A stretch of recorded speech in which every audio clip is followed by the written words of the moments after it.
What to Expect in 365 Days Film Part 2.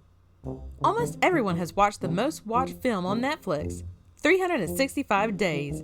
It was controversial for its high number of negative reviews, but that didn't stop it from capturing the hearts of many other fans. And unsurprisingly, these fans want to know what happens next and are hoping for a sequel. Will there be one? The short answer is yes. Woohoo! So what are we going to expect in the second part of the film? More guns and goons? More saliva as lubricant? Or more shopping sprees? Hold on to your movie seats and wipe off the popcorn butter from your face, because today's video is all about what to expect in the sequel of 365 Days film. Don't forget to subscribe to our channel, guys. Don't forget about the bell icon too. It needs a good click so you can get more related updates from us. And click the thumbs up button as well. A simple press will greatly help with YouTube algorithm. For those of you who didn't know, 365 Days was based on a novel. Wait, you already knew that? Well, what you may not know is that it's part of a trilogy. Yes, it is in fact the first installment of a novel series. Going back, the first film ends with a cliffhanger, with Laura Biel heading into an Italian mafia ambush in a tunnel. Heading straight to a dangerous tunnel that spells death all over it. Not the greatest move, right?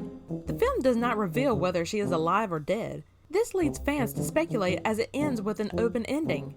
Now fans of a sexually charged drama are hoping for a sequel that will see Laura escape her fate. We did some reading and put together what you can expect in the sequel based on the second novel, This Day. In the second book, it reveals that Laura is still alive, but unfinished business with Massimo's rival mob boss is far from over. The official synopsis for Lubinska's This Day reads, Laura Biel's Sicilian life begins to resemble a fairy tale. There is a boisterous wedding, a husband who will do and give everything for her, pregnancy, gifts, and unimaginable luxury, service, cars, seaside residence.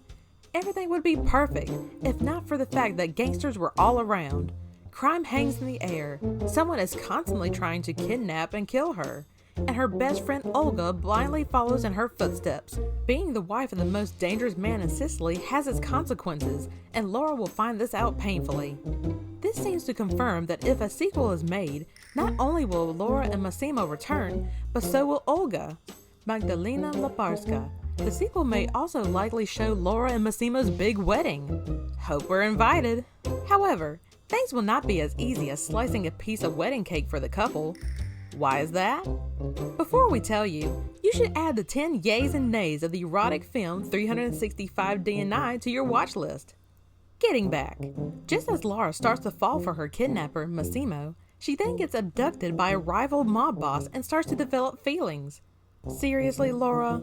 The book also introduces a British twin for Massimo, which means that fans that have fallen in love with Michele Morrone might get double from the actor.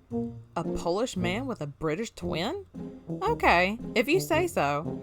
If the directors decide to stay faithful to the second novel, the movie will most likely start directly after the events of the first movie, where Laura has a baby bump.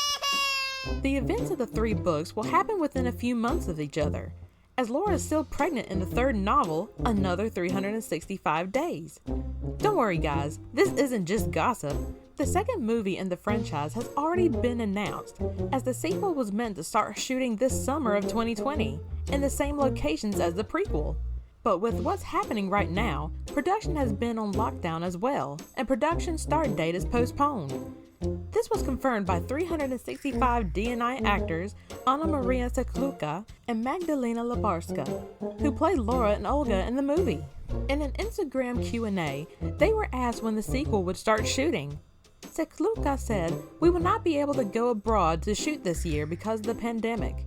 You must be patient and wait. It will probably be next year. We do not know exactly when we'll be able to start."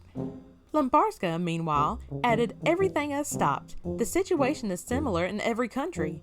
The film industry has just frozen. A trip to another country, especially Italy, would be too risky for the Polish crew at the moment."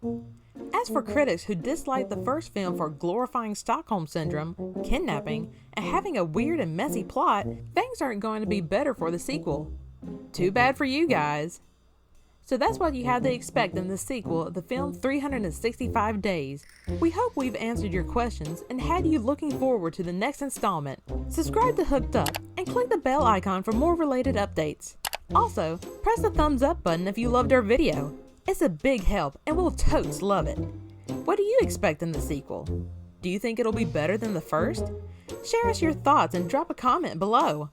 We hope to see you again.